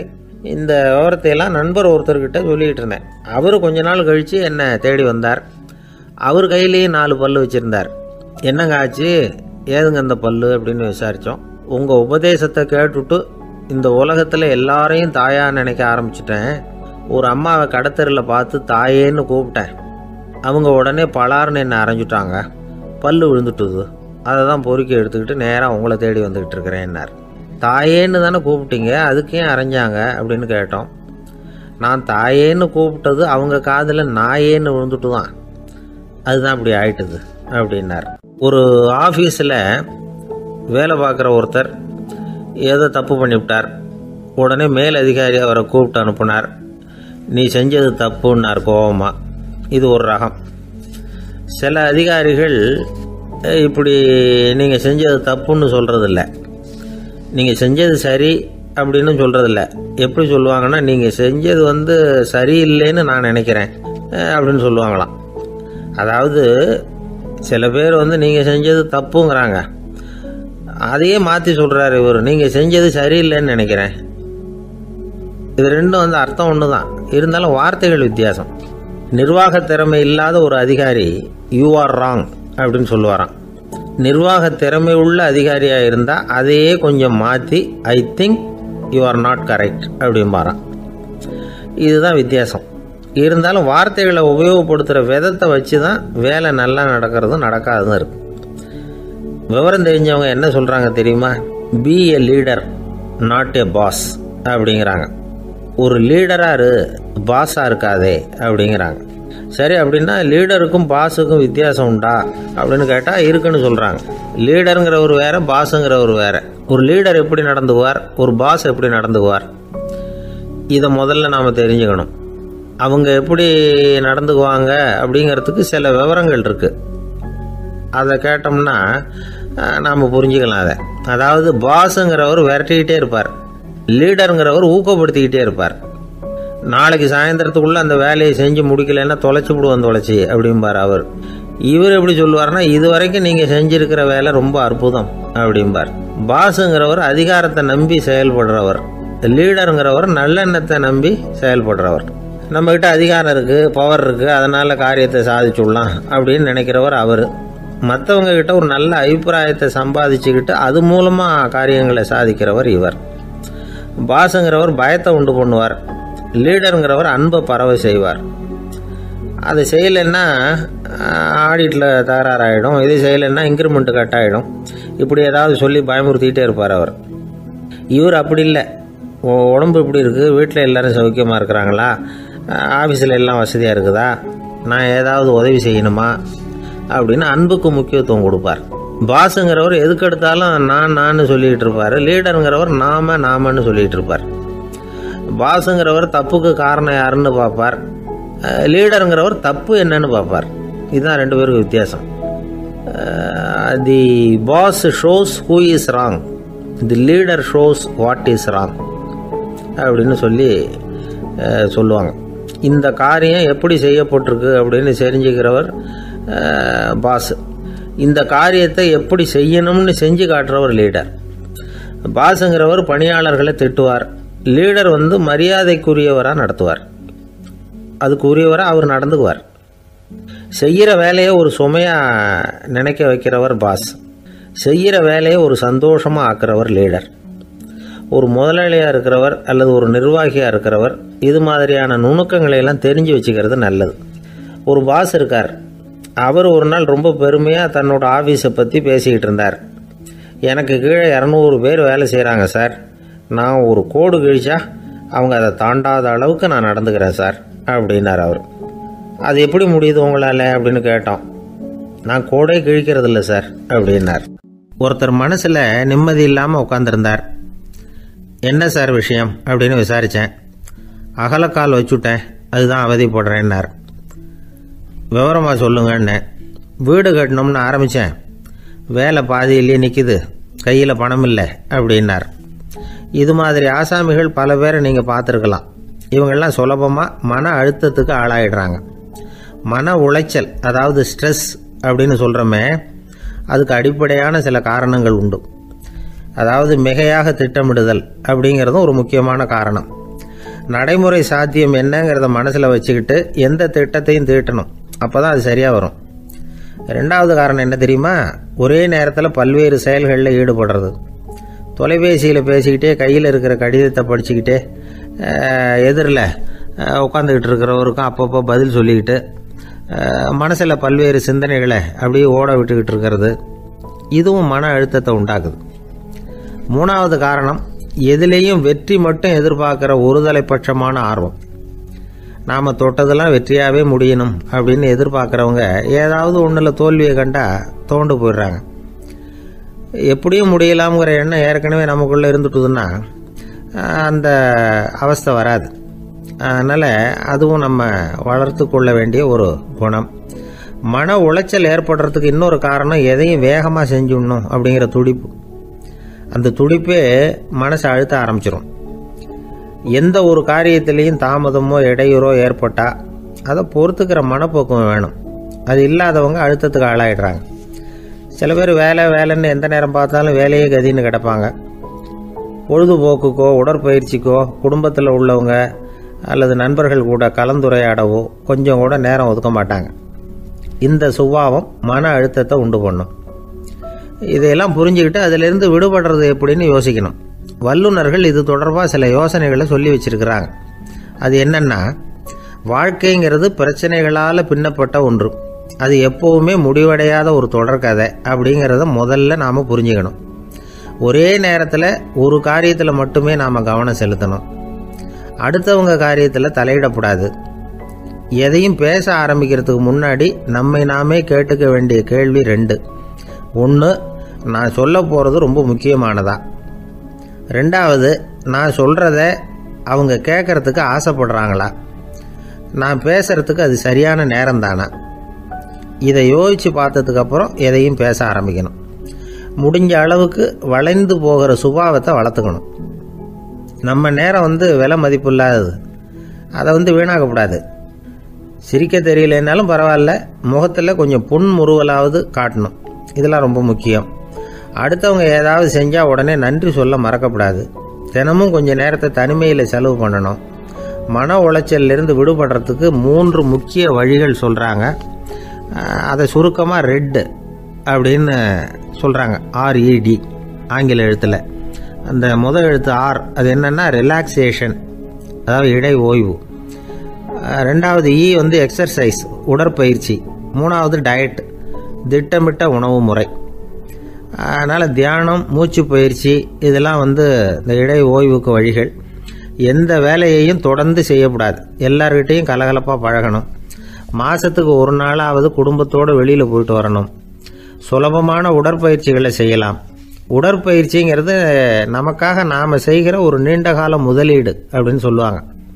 அதாவது லாங் டேர்ம் இன்வெஸ்ட்மெண்ட்டாக. அளவோடு சாப்பிட்ணும், மெதுவாக சாப்பிட்ணும். இதெல்லாம் கொஞ்சம் மனசில் வச்சுக்கிட்டு நடந்துக்கிட்டால் மகிழ்ச்சியாக வாழலாம். சில பேர் சாப்பாட்டு விஷயத்தில் ரொம்ப அக்கறை எடுத்துக்கிறது உண்டு. ஒரு குண்டு ஆசாமி சாப்பிட உக்காந்தார். முதல்ல ஒரு மாத்திரை சாப்பிட்டார். எதுக்குன்னு கேட்டோம். பசி எடுக்கிறதுக்குன்னார். சாப்பிட்டு முடித்தார். பிறகு மறுபடியும் ஒரு மாத்திரை சாப்பிட்டார். இது எதுக்குன்னு கேட்டோம். சாப்பிட்டது ஜீரணமாகறதுக்கு அப்படின்னார். என் நண்பர் ஒருத்தர் ஆழ்ந்த சிந்தனையில் இருந்தார். என்ன யோசனை பண்ணுறீங்கன்னு கேட்டேன். தலைவர் ஆகணும்னு பார்க்குறேன், அதுதான் என்ன வழின்னு யோசிச்சுக்கிட்டு இருக்கேன்னார். நான் கூட அது மாதிரி யோசித்து பார்த்தேன். அதுக்கப்புறம் அந்த யோசனையை கை விட்டுட்டேன் அப்படின்னோம். ஏன்னு கேட்டார். அதுக்கான தகுதிகள் நமக்கு இல்லைங்கிறது புரியுது. அது நமக்கு புரியறத விட நம்ம விட மற்றவங்களுக்கு நல்லா புரிஞ்சு போச்சு. அதனால் பேசாமல் கம்முன்னு இருந்துடுறது தான் நல்லது அப்படின்னோம். தலைவர் ஆகிறதுக்கு தகுதிகள் வேற உண்டோ அப்படின்னு கேட்டார். அவர் யதார்த்தமாக தான் கேட்குறார். நாங்கள் உடனே எங்ககிட்ட இருந்த ஒரு புத்தகத்தை எடுத்து அவர்கிட்ட கொடுத்தோம். படித்து பாருங்கன்னு. தலைவர் ஆகிறதுக்கு என்ன வழி அப்படிங்கிறத பற்றி அதில் போட்டிருக்கிறாங்க. முதல் வழி என்ன தெரியுமா? ஒரு 4 பேர் முன்னாடி இல்லைன்னா ஒரு கூட்டத்துக்கு முன்னாடி நீங்கள் பேச போகிறீங்க. அப்போ எப்படி ஆரம்பிக்கணும்னா, உண்மையான புகழ்ச்சி, நேர்மையான பாராட்டு, இதோடு ஆரம்பிக்கணும். எடுத்ததுமே அது சரியில்லை இது சரியில்லைன்னு பேசிகிட்டு இருக்கக்கூடாது. மக்களை பார்த்து நீங்கள் தான் தப்பு பண்ணிவிட்டீங்க அப்படின்னு நேரடியாக சொல்லக்கூடாது. தவறு இருந்தாலும் அதை மறைமுகமாக ஏதாவது கதை சொல்லி அதிலிருந்து அவங்க புரிஞ்சுக்கிற மாதிரி செய்யணும். அடுத்தவங்க பண்ண தப்பு என்னன்னு அலசறதுக்கு முன்னாடி நீங்கள் பண்ணின தப்பு என்னங்கிறத பற்றியே பேசுங்க. எதுக்கும் நேரடியாக உத்தரவு போட்டுக்கிட்டு இருக்கக்கூடாது. இதை நீங்கள் செய்யணும் அப்படின்னு சொல்கிறதுக்கு பதிலாக நீங்கள் இப்படி செஞ்சால் எப்படி இருக்கும் அப்படின்னு கேள்வி மாதிரி கேட்கணுமா. இப்படி கேட்டால் அது உத்தரவு மாதிரி தெரியாதான். அடுத்தவங்க மரியாதையை காப்பாற்றுறது மாதிரி பேசணுமா. உங்கள் பேச்சு இன்னொருத்தரை அவமானப்படுத்துறது மாதிரி இருக்கக்கூடாதான். ஏண்டா இவங்கிட்ட போய் மாட்டிக்கிட்டோம்னு யாரும் நினச்சிடக்கூடாது. ஒவ்வொரு சின்ன வளர்ச்சியையும் பாராட்டணும். வெற்றி சாதாரணமாக இருந்தாலும் பாராட்டாமல் இருந்துடக்கூடாது. பாராட்டும் பொழுது தாராளமாக இருக்கணும். குறை சொல்லும் பொழுது கவனமாக இருக்கணும். வாய்க்கு வந்தபடி பேசிவிட்டா அதுக்கப்புறம் வகையாக மாட்டிக்கிட்டு முழிக்க வேண்டியிருக்கும். நீங்கள் பேசுறது இன்னொருத்தருக்கு ஒரு கௌரவத்தையும் மரியாதையும் உண்டு பண்ணுறது மாதிரி இருக்கணும். நீங்கள் பேசுறது அடுத்தவங்களுக்கு இருக்கிற கொஞ்ச நெஞ்ச மரியாதையும் எடுத்து விடுறது மாதிரி இருக்கக்கூடாது. உங்கள் பேச்சை கேட்டால் கேட்குறவங்களுக்கு ஒரு ஊக்கம் வரணும், உற்சாகம் வரணும். தவறு எதுவாக இருந்தாலும் அதை சுலபமாக திருத்திக்கலாம், சரி பண்ணிக்கலாங்கிறது மாதிரி இருக்கணும் உங்கள் பேச்சு. அடுத்தவங்களை சந்தோஷப்படுத்துங்க. உங்கள் யோசனையை கேட்டு நடந்துக்கிறதுனால அந்த சந்தோஷம் அவங்களுக்கு கிடைக்கணும். இந்த தகுதியெல்லாம் உங்ககிட்ட இருந்தால் நீங்கள் ஒரு சிறந்த தலைவராகலாம் அப்படின்னு அந்த புஸ்தகத்தில் போட்டிருக்கு. இந்த காலத்தில் தலைவர் ஆகிறதுக்கு வேறு சில தகுதிகள்லாம் கூட தேவைப்படுது. ஒரு புள்ள தன்னுடைய அப்பா கிட்ட, அப்பா உன்ன மாதிரியே நானும் அரசியலில் சேரணும், தலைவர் ஆகணும்னு ஆசைப்படுறேன், இன்னையிலேருந்து எனக்கு அரசியல் பாடம் கற்றுக் கொடு அப்படின்னு கேட்டிருக்கான். அவரும் சரின்னு சொல்லிவிட்டு ஒரு பெரிய ஏணியை எடுத்துகிட்டு வந்தாரான். ஒரு செவுத்தில் சாத்தினார். இந்த ஏணியில் ஏறி உயர போய் அங்கே பரன் மேலே இருக்கிற ஒரு புத்தகத்தை எடுத்துகிட்டு வாடான் இருக்கார். மகனை பார்த்து, அப்பா ஏணி ரொம்ப உயரமாக இருக்குது, நீ ஜாக்கிரதையாக இதை பிடிச்சிக்கோ, நான் ஏறி போகிறேன் அப்படின்னு நான் பையன். பயப்படாத, நான் பார்த்துக்கிறேன்னார் அப்பா. பையன் ஏணியில் ஏறினா உச்சிக்கு போனதும் அப்பா கையை எடுத்துட்டார். ஏணி அப்படியே சரிஞ்சுட்டுது. பையன் பொத்துன்னு கீழே விழுந்துட்டான். இடுப்பு பிடிச்சிக்கிட்டே எழுந்திரிச்சான். என்னப்பா இது, இப்படி என்னை ஏற விட்டுட்டு கையை விட்டுட்டியே, இப்படி கை விடலாமா அப்படின்னு கத்தியிருக்கான். அப்பா நிதானமாக சொன்னாராம், அவசரப்படாதேப்பா, அரசியலில் இதுதான் முதல் பாடம், பெத்த அப்பனாக இருந்தாலும் அவனை நம்பாதே அப்படின்னு உபதேசம் பண்ண ஆரம்பிச்சாராம். என்னுடைய நீண்டகால நண்பர் ஒருத்தர் வருஷம் தவறாமல் திருநள்ளாறு அப்படிங்கிற திருத்தலத்துக்கு போயிட்டு வர்றது வழக்கம். அங்கே என்ன சார் விசேஷம்னு கேட்கறது உண்டு. என்ன இப்படி கேட்குறீங்க, சனி பகவான் நலன் விருப்பப்படி அங்கே தானே எழுந்தருளி இருக்கிறார், அவரை போய் பார்த்து ஒரு கும்பிடு ஓட்டுட்டு வந்தா நம்ம பிடிச்சிருக்கிற சனியெல்லாம் விலகும் அப்படிம்பார். சத்தம் போட்டு சொல்லாதீங்க சார், வீட்டில் வேற யார் காதிலையாவது இது விழுந்துற போது அப்படின்னு சொல்கிறது உண்டு வர்றவங்க. இப்போது நான் சொல்கிறதுல உள்ள நியாயத்தை புரிஞ்சுக்கிட்டு அவரும் கொஞ்சம் எச்சரிக்கை உணர்வோடு நமக்கு நன்றி சொல்லுவார்னு வச்சுங்களேன். அதாவது பார்வை மூலமாகவே அந்த நண்பருக்கு ஆன்மீக விஷயங்கள்ல அதிக ஈடுபாடு உண்டு. அப்பப்போ சில புராண கதைகளை எல்லாம் சொல்றது உண்டு. ரொம்ப சுவாரஸ்யமா இருக்கும். எப்பவுமே புராண விஷயங்களை எல்லாம் அறிவியல்ங்கிற தராசில வச்சு எடை போட்டுட்டு இருக்கக்கூடாது. அப்படி பார்த்தா அதெல்லாம் நம்ப முடியாத வெறும் கற்பனைகளா தோணும், மூட நம்பிக்கைகளாகவும் தெரியும். புராணங்களை புராணங்களாவே புரிஞ்சுக்கிறவங்களுக்கு அதெல்லாம் அர்த்தமுள்ள செய்திகளை உள்ளடக்கி இருக்கிறதாக தெரியும். அந்த வகையில தான் இந்த நண்பரும் நிறைய செய்திகளை சொல்றது உண்டு. சனியை போல கொடுக்கிறவனும் இல்லை, சனியை போல கெடுக்கிறவனும் இல்லை அப்படின்னு சோதிடர்கள் சொல்லுவாங்க. நாம ஏதாவது ஒரு வம்புல மாட்டிக்கிட்டா பிடிச்சது சனி அப்படிங்கிறோம். ராவணன் எப்பேற்பட்ட வீரன், அவனே சனி பார்வைப்பட்டது தானே சங்கடப்பட ஆரம்பிச்சான் அப்படின்னார் நண்பர். அது எப்படிங்கன்னு கேட்டேன். அவர் சொல்ல ஆரம்பிச்சார், இந்த ராவணன் இருக்கானே நவ கிரகங்களையும் பிடிச்சி கொண்டுட்டு தன்னுடைய சிம்மாசனத்துல அப்படியே படிகளா போட்டு வச்சுட்டானா, ஒவ்வொரு படியா. பாவம் அந்த 9 தேவதைகளும் ஒவ்வொரு படியா குப்புற கிடக்குறாங்க. நவக்கிரகம் நம்மளை ஆட்டி படைக்குதுன்னு நாம சொல்லிட்டு இருக்கிறோம். ஆனா அந்த நவக்கிரகங்களை ராவணன் எப்படி வச்சிருந்தான் பாருங்க. எல்லாரையும் சிம்மாசனத்துக்கு பக்கத்துல படிப்படியா போட்டு வச்சிருக்கிறான். காலை அது மேல வச்சுதான் ஏறி போகணும். வேற வழி இல்லாம எல்லாரும் குப்புற விழுந்து கிடக்குறாங்க. ராவணன் ஒவ்வொரு தடவையும் இவங்க முதுகுல அடி வச்சு ஏறி தான் அந்த சிம்மாசனத்துக்கு போறது வழக்கம். இப்படி நடந்துகிட்டு இருக்கிறது நாரதர் கண்ணுல பட்டுட்டு தான். அவர் சும்மா இருப்பாரா? யோசனை பண்ணார் என்ன செய்யலாம் அப்படின்னு. ஒரு முடிவு பண்ணிட்டு நேரா ராவணன் கிட்ட போனாராம். ராவணா, நீ நவக்கிரகங்களை பிடிச்சி கொண்டாந்து உன்னுடைய சிம்மாசனத்துக்கு படிகளா போட்டு வச்சிருக்கிற, அது உன்னுடைய வீரத்தை காட்டுது. இருந்தாலும் ஒரு விஷயத்த நீ யோசிச்சு பார்க்கணும். ஒவ்வொரு தடவை நீ சிம்மாசனத்துக்கு போகும்பொழுதும் நவக்கிரகங்களின் முதுகலை அடி வச்சு நீ ஏறி போற. அது உனக்கு பெருமை கிடையாது. அவங்களுடைய மார்புல அடி வச்சு ஏறி போகணும், அதுதான் உனக்கு பெருமை அப்படின்னாரா. இவர் சொல்றதும் சரிதானே அப்படின்னு யோசிச்சிருக்கான் ராவணன். உடனே குப்புற கிடந்த நவக்கிரகங்களை திருப்பி மல்லாக்க போட்டான். அவங்க மார்புல அடி வச்சு மேலே ஏறி சிம்மாசனத்துக்கு போனானா. அப்படி போயிட்டு இருக்கும் பொழுது சனி பகவானின் பார்வை அவன் மேல பட்டுதான். அவ்வளவுதான். என்னாச்சு தெரியுமா? சூர்பனகை தேடி வந்தா. சீதையோட அழகை பத்தி தன்னுடைய அண்ணங்கிட்ட சொல்ல ஆரம்பிச்சுட்டா. விவகாரம் ஆரம்பமாயிட்டது. அதுதான் சனியனுடைய வேலை அப்படின்னு சொல்லி இந்த கதையை சொல்லி முடிச்சார் என்னுடைய நண்பர். ஆக சனியின் பார்வை நம்ம மேல படாம பாத்துக்கிறது தான் நல்லதுங்கிறீங்க அப்படின்னு. ஆமா சார், இப்ப கூட நான் உங்க வீட்டுக்கு வந்திருக்கிறதே ஒருத்தருடைய பார்வை என் மேல படக்கூடாதுங்கிறதுக்காகத்தான் அப்படின்னார். யாருங்க அதுன்னு என்னுடைய மாமனார் சார். அவசரத்துக்கு அவர்கிட்ட கொஞ்சம் கடன் வாங்கிவிட்டேன். நம்ம மாப்பிள்ளை தானேன்னு சொல்லி அவரு விட்டு கொடுக்கறதுக்கு தயாரா இல்லை. இன்னைக்கு இப்ப அவரு எங்க வீட்டுக்கு வரக்கூடிய நேரம், அதுதான் அவர் பார்வையிலிருந்து படாம தப்பிக்கலாங்கிறதுக்காக இங்க வந்துட்டேன் அப்படின்னார். பார்வை படணும்னு இருந்தா பட்டுத்தான் தீரும் போல இருக்கு அப்படின்னா. என்ன சார் சொல்றீங்கன்னார் ஒன்னும் புரியாம. நீங்க இங்கதான் வருவீங்கன்னு அவருக்கு ஏற்கனவே தெரியும் போல இருக்கு. அதனால உங்களுக்கு முன்னாடியே உங்க மாமனார் இங்க வந்துட்டார். அதுவும் அந்த பீரோவுக்கு பக்கத்துலதான் பின்னாடி மறைஞ்சு நின்றுட்டு இருக்கிறார் அப்படின்னு. ஒரு பள்ளிக்கூடம், அதுல வசதியான வீட்டுக்குள்ள ஒருத்தன் படிச்சுக்கிட்டு இருந்தான். இன்னொரு ஏழை பையனும் அங்க படிச்சுக்கிட்டு இருக்கிறான். இவங்க 2 பேரும் ஒரே தெருவில் தான் இருக்கிறாங்க. பணக்கார வீட்டு பையன் பங்களாவில் இருந்தான். அவனுக்கு வேலை செய்யறதுக்காக சில வேலை ஆட்கள் உண்டு. அதனால அவன் நல்லா சாப்பிடுவான், தூங்குவான். ஏதோ வரணுமேங்கிறதுக்காக பள்ளிக்கூடத்துக்கு வருவான், போவான், அவ்வளவுதான். இந்த ஏழை பையன் இருக்கானே, அவன் அப்படி இல்லை. காலையில எழுந்திருப்பான், உடற்பயிற்சி பண்ணுவான், அவங்க வீட்டில் கிடைக்கிற சாதாரண உணவு அதை அளவோட சாப்பிடுவான், வீட்டில் உள்ள வேலைகளையும் செய்வான், பள்ளிக்கும் தவறாம வந்துடுவான். அவனுக்கு கூட பிறந்த சகோதர சகோதரிகள் 8 பேர். எல்லாரும் தன்னம்பிக்கையோட அவங்க வேலையை செஞ்சுக்கிட்டு இருந்தாங்க. இந்த பையன் எப்பவும் உண்மையை தான் பேசுவான், கடமையை ஒழுங்கா செய்வான். ஆசிரியர்களுக்கு இவனை ரொம்ப பிடிக்கும். அதனால இவனை அந்த பள்ளிக்கூடத்து மாணவர் தலைவனா ஆக்கியிருந்தாங்க. இது அந்த பெரிய இடத்து பையனுக்கு பிடிக்கல. மாணவர் தலைவனுக்கு பணிஞ்சு போறதுக்கும் அவனுக்கு விருப்பம் இல்லை. ஒரு நாள் வகுப்புல ஆசிரியர் எல்லா மாணவர்களுக்கும் ஒரு வேலை கொடுத்தார். எல்லாரும் அதை சுறுசுறுப்பா செஞ்சுக்கிட்டு இருக்கிறாங்க. இவன் மட்டும் சோம்பலா உட்காந்துருக்கிறான். ஆசிரியர் அந்த பக்கமா வந்தார். இதை பார்த்துட்டார். உடனே மாணவர் தலைவனா இருக்கிற அந்த ஏழை பையனை கூப்பிட்டார். இந்த பாருப்பா, ஏன் அந்த பையன் இப்படி சும்மா உட்காந்துருக்கிறான், என்னன்னு விசாரிச்சு சொல்லு அப்படின்னு சொல்லிவிட்டு உள்ள போயிட்டார். இவன் மெதுவா போய் அவன்கிட்ட விசாரிச்சான், ஏன் இப்படி சோர்ந்து போய் உட்காந்துருக்கிற அப்படின்னு. அவன் ரொம்ப அலட்சியமா இவனை திரும்பி பார்க்கறான். என்னோட சிரமம் உனக்கு என்ன தெரியும்? வீட்டில் என்னுடைய சௌகரியங்களை கவனிக்கிற வேலையாட்கள் 2 பேரும் இன்னைக்கு வேலைக்கு வரல. அதனால என்னோட வேலையெல்லாம் நானே கவனிக்கிற மாதிரி ஆயிட்டுது. அதனால சோர்ந்து போயிட்டேன் அப்படின்னு நான். அப்புறம் கேட்டிருக்கான், அது சரி, உன்னுடைய வீட்டில் உன்னுடைய வேலைக்காரங்க வராத போது நீ எப்படி சமாளிக்கிற அப்படின்னு கிண்டலாக கேட்டிருக்கான்.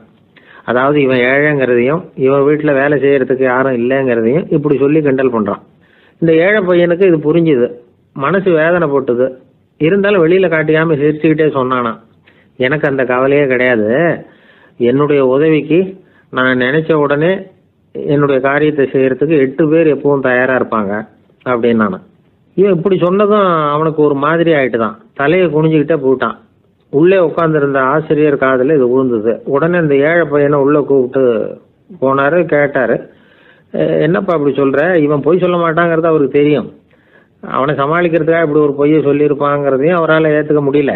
ஏன்பா நீ நினைக்கிற காரியத்தை செய்ய 8 பேர் தயாராக இருக்கிறதா சொன்னியே, உன்னுடைய சகோதர சகோதரிகளை குறிப்பிட்டு அப்படி சொன்னியா அப்படின்னு கேட்டார். இல்லைங்க ஐயா, நான் அவங்கள குறிப்பிட்டு அப்படி சொல்லலைன்னா. அப்படின்னா பொய் சொன்னியா? இந்த சின்ன விஷயத்துக்கு அப்படி பொய் சொல்லலாமான்னார். ஐயா நான் பொய்யும் சொல்லலைன்னா. இவன் அப்படின்னா நீ சொன்னதுக்கு என்ன அர்த்தம்னார். இப்போ அந்த பையன் சொல்றான், ஐயா நான் நினைக்கிறத செய்து முடிக்க என் கூட இருக்கிற அந்த 8 பேர் யாருன்னா 2 காலு 2 கை வாய் மூக்கு கண்ணு காது ஆக மொத்தம் 8. இவங்க தான் அந்த வேலை ஆட்கள். நான் சொல்றதை செய்யறதுக்கு, நான் சொல்றதை கேட்கறதுக்கும் செய்யறதுக்கும் அவங்க எப்பவும் தயாரா இருக்காங்க. அந்த அளவுக்கு என்னுடைய பயிற்சிகள் பழக்க வழக்கங்கள் மூலமா அவங்கள நல்ல நிலைமையில வச்சிருக்கிறேன் அப்படின்னா. இந்த கதையை சுவாமி சின்மயானந்தர் சொல்றது வழக்கம். இயற்கை நமக்கு கொடுத்துருக்கிற வேலையாட்கள் இந்த 8, இவங்களை நல்ல முறையில வச்சிருந்து வேலை வாங்க வேண்டியது நம்முடைய கடமை. அந்த கடமையை ஒழுங்கா செஞ்சுக்கிட்டு வந்தா வாழ்க்கையில வெற்றி நிச்சயம், இல்லைன்னா குழப்பம்தான். புத்தி சரியா இல்லைன்னா இந்த வேலையாட்கள் நாம சொல்றதை கேட்க மாட்டாங்க. ஒருத்தன் குடி போதையில தள்ளாடி தள்ளாடி போய் ஒரு மரத்துல முட்டிக்கிட்டானான். தலையில கட்டு போட்டுக்கிட்டு மறுநாள் வந்திருக்கான். ஏன்டா இப்படி பண்றேன்னு கேட்டிருக்காங்க. நான் ஒதுங்கி போன்னு தான் சொன்னேன், அது கேட்கல அப்படின்றான். எது கேட்கல? உன்னோட காலா அப்படின்னு கேட்டிருக்காங்க. இல்லைங்க அந்த மரம் அப்படின்னு நானா. ஒருத்தர் குதிரை ரேஸுக்கு போனார், பணம் கட்டினார், தோத்து போயிட்டார். மறுபடியும் போனார், பணம் கட்டினார், தோத்து போனார். அடுத்த தடவையும் பணம் கட்ட போனப்போ அவரை தடுத்து கேட்டோம், ஏன் சார் ஏற்கனவே விட்டது போதாதா, இன்னமும் இருக்கிறத விடணுமா அப்படின்னு கேட்டோம். விட்டதையெல்லாம் மொத்தமாக எடுக்க வேணாமா சார், அதுக்காக தான் தொடர்ந்து பணம் கட்டுறேன்னார் அவர்.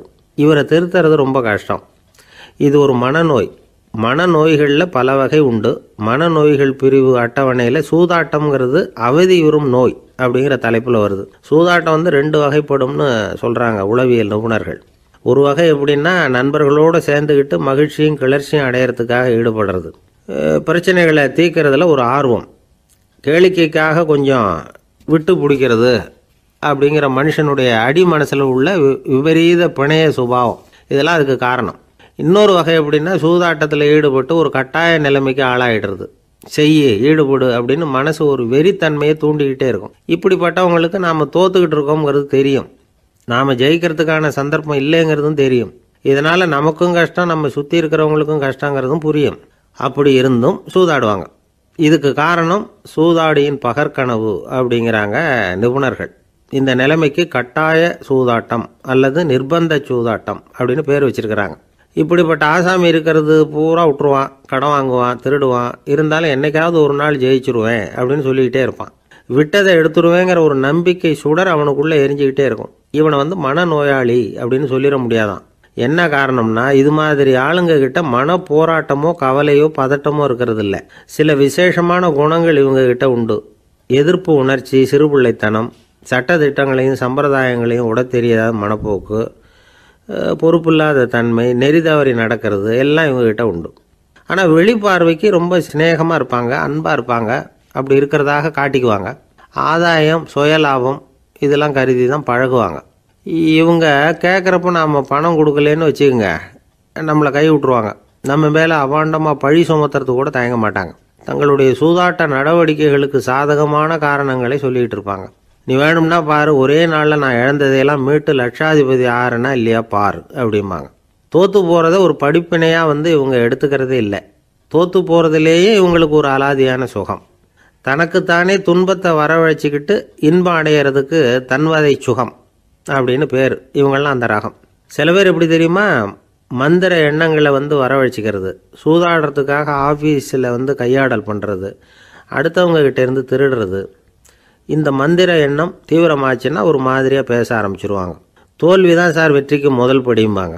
தன்னால் பகடக்காய்களையும் குதிரை ஓட்டிகளையும், அதாவது இந்த ஜாக்கிகள், அதெல்லாம் கட்டுப்படுத்த முடியுங்கிற பித்து நிலைக்கு இவங்கெல்லாம் தள்ளப்பட்டுருவாங்க. சில சூதாடிகள் ஆராய்ச்சி பார்த்ததில் என்ன தெரிய வந்தது தெரியுமா?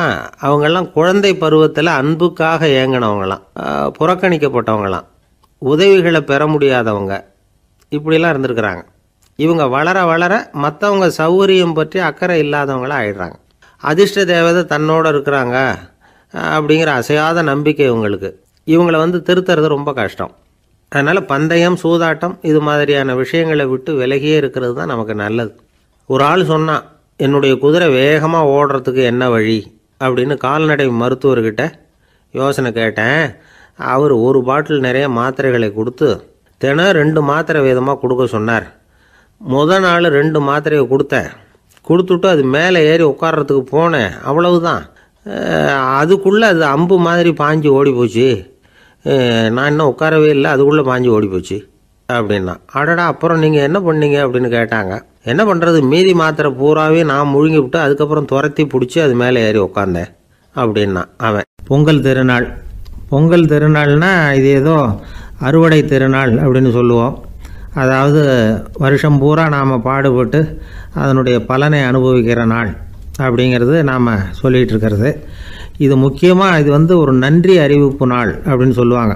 இன்றைக்கி நிறைய நன்றி அறிவிப்பு கூட்டம்லாம் நடந்துக்கிட்டு இருக்குல்ல, அது மாதிரி விவசாயிகள் நடத்துகிற ஒரு நன்றி அறிவிப்பு விழா இது. யாருக்கு நன்றி சொல்கிறாங்கன்னா ஆதவனுக்கு. அதாவது சூரியன் இல்லைன்னா விவசாயம் இல்லை. அதனால் ஆதவனுக்கு நன்றி செலுத்துகிற நாளாக இந்த பொங்கல் திருநாளை நாம் கொண்டாடுறோம். அதாவது இந்த பொங்கலில் விவசாயிகள்கிட்டேருந்து நிறைய பண்புகளை நாம் தெரிஞ்சுக்க வேண்டிய நாள் இது. விவசாயிகள் அவங்க விவசாயம் முன்னேறி இருக்கிற அளவுக்கு விவசாயிகளுடைய வாழ்க்கை தரம் முன்னேறலை. அந்த அளவுக்கு அவர்கள் நாட்டுக்காக உழைச்சிக்கிட்டு இருக்கிறாங்க. அந்த காலத்திலே அதை பற்றி ஒரு கதை சொல்கிறது உண்டு. ஒரு வயசான ஆள் நிலத்தில் ஏறு உழுதுகிட்டு இருந்தாராம். கிழிஞ்சு போன ஒரு சின்ன துண்டை தான் இடுப்பில் கட்டியிருந்தாராம். தலையில் ஒரு கந்தலை சுற்றி இருந்தார். உடம்பு பூரா சேரு, ரொம்ப ஏழை. ஏறு ஓட்டிகிட்டு இருக்கிறவர் வேறு எப்படி இருப்பார்? இருந்தாலும் அந்த ஆள் ரொம்ப ஜாலியாக பாட்டு பாடிக்கிட்டே ஏறு உழுதுகிட்டு இருந்தாராம். உடம்புல தான் அவர் ஏழையை தவிர மனசில் ஒரு ஏழையாக தெரியல. அந்த சமயத்தில் அந்த நாட்டு ராஜா அந்த பக்கமாக குதிரை மேலே வந்தாராம். வேட்டைக்கு போயிட்டு பரிவாரங்களோடு திரும்பி வந்துக்கிட்டு இருக்கிறார். ரொம்ப செல்வ செழிப்பில் இருக்கிற ராஜா அவர் இந்த வயசான விவசாயியை பார்த்துருக்கார். இந்த ஆள் ரொம்பவும் ஏழைங்கிறது அவர் பார்த்தாவே பளிச்சுன்னு தெரியுது. கட்டிக்கிறதுக்கு நல்ல துணி இல்லை, உடம்போ இழைச்சி போயிருக்குது, வயிறு முதுகில் போய் ஒட்டிக்கிட்டு இருக்கு, கண்ணு குழி விழுந்து போயிருக்குது. ஆனாலும் முகத்தை பார்த்தா சந்தோஷமாக இருக்கிற மாதிரி இருக்குது. இவ்வளோ உற்சாகமாக பாடிக்கிட்டு இருக்கிறாரே அப்படின்னு ஆச்சரியமாக நினச்சி பார்த்தார் அந்த ராஜா. சரி, அவர்கிட்ட கொஞ்சம் பேச்சு கொடுத்து பார்க்கலாம் அப்படின்னு முடிவு பண்ணார். ஐயா பெரியவரே, இப்படி கொஞ்சம் வர முடியுமான்னாராம். பொழுது போகிறதுக்குள்ளே நான் இந்த வயல் பூரா உழவு ஓட்டி ஆகணும், அதனால் பேசுகிறதுக்கு நேரம் இல்லை அப்படின்னாராம் அந்த பெரியவர். என்ன அவ்வளவு அவசரமாக? மீதி இருந்தால் நாளைக்கு உழுதக்கூடாதா? அது சரி, உனக்கு எத்தனை ஏக்கர் நிலம் இருக்குது அப்படின்னு விசாரிச்சிருக்கார் ராஜா. எனக்குன்னு சொந்தமாக உள்ளங்கை அளவு கூட நிலம் கிடையாது. இது எங்கள் முதலாளியோட நிலம். இதை பூராவும் உழுது முடித்தாதான் அவர் கூலி கொடுப்பார். நான் கூலிக்கு உழுதுகிட்டு இருக்கிறேன். உங்ககிட்ட பேசிக்கிட்டு இருந்தால் அவருக்கு துரோகம் பண்ணது மாதிரி ஆகிடும் அப்படின்னாராம். ராஜா குதிரையை விட்டு கீழே இறங்கினார். வரப்பில் நடந்து அந்த பெரியவர்கிட்டே போனாராம். சரி, ஒரு நாள் பூரா உழுதா உனக்கு எவ்வளவு கூலின்னு கேட்டிருக்கார். 8 அணா கூலி கிடைக்கும்னாராம் அவர். இது ரொம்ப காலத்துக்கு முன்னாடி நடந்த ஒரு சம்பவங்கிறதுனால அப்போ 8 அணா கூலிங்கிறது ரொம்ப பெருசு. இருந்தாலும் அதுவும் அந்த ராஜாவுக்கு பெரிய கூலியாக தெரியல. இவ்வளவு தானா, இதை வச்சுக்கிட்டு நீ எப்படி காலம் தள்ளுற அப்படின்னாராம். ஒன்றும் கவலை இல்லை அப்படின்னாராம் அவர். ராஜாவுக்கு ரொம்ப ஆச்சரியமாக போச்சு. 8 அணா கூலி வாங்குகிற இந்த ஆள் கவலை இல்லாமல் இருக்கிறார், ஏராளமான வசதியோடு இருக்கிறன்னா கவலை இல்லாமல் வாழ முடியலையே அப்படின்னு நினச்சி பார்த்துருக்கார். அது சரி, 8 அணாவில் எப்படி குடும்பம் நடத்துகிற அப்படின்னு கேட்டாராம். எனக்கு கிடைக்கிற 8 அணாவில் 2 அணா குடும்பத்துக்கு செலவழிக்கிறேன், 2 அணா பழைய கடனுக்கு கொடுக்குறேன், 2 அணா தர்மம் செய்கிறேன், 2 அணா வட்டிக்கு கொடுக்குறேன், ஒரு குறையும் இல்லைன்னாராம். ராஜாவுக்கு ஒன்றும் புரியல. எனக்கு ஒன்றும் புரியலையேன்னு இருக்கார். ஐயா, எனக்கும் என் மனைவிக்கும் 2 அணா செலவாகுது. வயசான அம்மா அப்பா இருக்கிறாங்க, சின்ன வயசில் என்னை காப்பாற்றினவங்க அவங்க. அந்த கடனுக்கு 2 அணா செலவாகுது, அது பழைய கடன். என் தங்கச்சி ஒருத்தி ஆதரவு இல்லாத நிலைமையில் தன்னுடைய மகனோட என் வீட்டில் வந்துருக்கிறா. அவளுக்கும் அவள் மகனுக்கும் 2 அணா செலவு பண்ணுறேன். அது தர்மம். எனக்கு 2 பிள்ளைங்க இருக்கிறாங்க. அவங்களுக்கு 2 அணா செலவு பண்ணுறேன். அது வட்டிக்கு கொடுக்கறது மாதிரி. பிற்காலத்தில் அவங்க எங்களை காப்பாற்றுவாங்க. அந்த வகையில் நான் திருப்தியோடு வாழ்ந்துக்கிட்டு இருக்கிறேன் அப்படின்னாராம். ராஜாவுக்கு அர்த்தம் புரிய ஆரம்பிச்சுதான். அந்த பெரிய நிலத்தை விலை கொடுத்து வாங்கி அந்த பெரியவருக்கே தானமாக கொடுத்துட்டாராம். இப்போ உழுதவருக்கே நிலம் சொந்தமாயிட்டுது. அன்னையிலேருந்து அரசனுக்கும் ஆறுதல் கிடைச்சிதான். இப்படி ஒரு கதை சொல்லுவாங்க. 8 அணா வருமானத்தை வச்சுக்கிட்டு எப்படி காலத்தை தள்ளுறதுன்னு சொல்கிறதுக்காக இந்த கதையை சொல்கிறதாக யாரும் தப்பாக நினச்சிக்கக்கூடாது. கிடைக்கிறத எப்படி பங்கு போடுறார், எப்படி திருப்தியாக வாழறார் அப்படிங்கிறது தான் முக்கியம். அது மாதிரி இன்றைக்கு இந்த பொங்கல் திருநாளில் உழவர்கள் மனசு மகிழ்ச்சியாக இருந்ததுன்னா அது எல்லாரும் மகிழ்ச்சியாக இருக்கிறது மாதிரி அர்த்தம். அதனால் அவர்கள்ட்டேருந்து நாம் பாடம் கற்றுக்கணும். சில உழவர்கள் தங்கள் நிலத்தில் விளையிறத தாங்கள் சாப்பிட மாட்டாங்க. அடுத்தவங்கள்ட்ட விற்றுட்டு சந்தையில் போய் வேறு அரிசி வாங்கிட்டு வந்து தான் இவங்க சாப்பிடுவாங்க. அப்படிப்பட்ட விவசாயிகள்லாம் இது உண்டு. பங்கிடுகிற பண்பை உழவர்கள்ட்டேருந்து கற்றுக்கொள்ளுங்கள் அப்படிம்பாங்க. ஒரு ஆள் நிம்மதியாக மகிழ்ச்சியாக இருந்தானா, உங்கள் நிம்மதிக்கும் மகிழ்ச்சிக்கும் என்ன காரணம்னு கேட்டிருக்கார் இன்னொருத்தர். என்கிட்ட இருந்தது பூராவையும் என் பிள்ளைங்களுக்கு சமமாக பங்கு போட்டு கொடுத்துட்டேன், எனக்குன்னு எதுவுமே வச்சுக்கல, அதுதான் நிம்மதிக்கு காரணம்ன்றிருக்கான். உங்ககிட்ட இருந்தது எவ்வளவு இருந்தது அப்படின்னு கேட்டிருக்காரு அவர். மொத்தமாக ஒரு 50,000 ரூபா இருக்கும் அப்படின்னு இருக்கான். அவ்வளவும் பணமாகவே இருந்ததா அப்படின்னு கேட்டிருக்காங்க இவங்க. இல்லைங்க, அவ்வளவும் கடன், அதை தான் பிரித்து கொடுத்துருக்கேன் பிள்ளைங்க கிட்ட அப்படின்னு நானா அவன். அந்த மரத்தின் உச்சியில் ஒரு பறவை கூடு, ஏதோ ஒரு பறவை கூடு கட்டியிருந்தது. அது என்ன பறவைன்னா ராஜாளி. ஒரு குரங்கு அந்த மரத்து கிளையில தாவி தாவி குதிச்சுக்கிட்டு இருந்தது.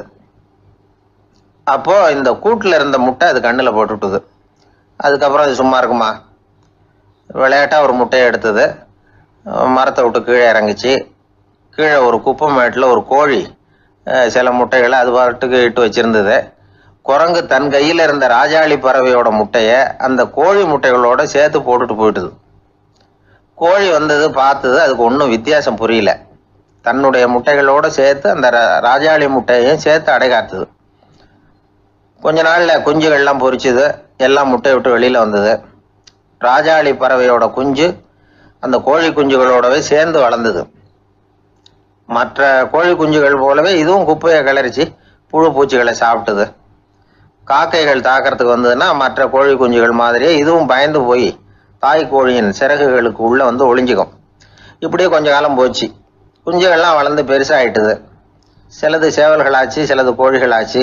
அந்த ஒன்று மட்டும் ராஜாளி ஆச்சு. ஆனா ஒரு விஷயம், தான் ஒரு ராஜாளிங்கிறது அந்த பறவைக்கு தெரியாது.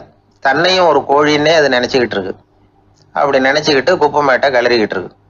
ஒரு நாள் சாயந்தர நேரம் இந்த ராஜாளி பறவை கீழே அது பாட்டுக்கு வழக்கம் போல குப்பையை கிளறிக்கிட்டு இருக்குது. அப்போ அண்ணாந்து பாக்குது. வானத்துல உயரத்துல கூட்டமா ராஜாளி பறவைகள் உல்லாசமா வட்டம் அடிச்சு பறந்துகிட்டு இருக்கு. அதே இது பாக்குது. இதுக்கு மனசுக்குள்ள ஏக்கமா போச்சான். அப்போ இதுக்கு ஆண்டவன் பேர்ல கோபம் வந்துதான்.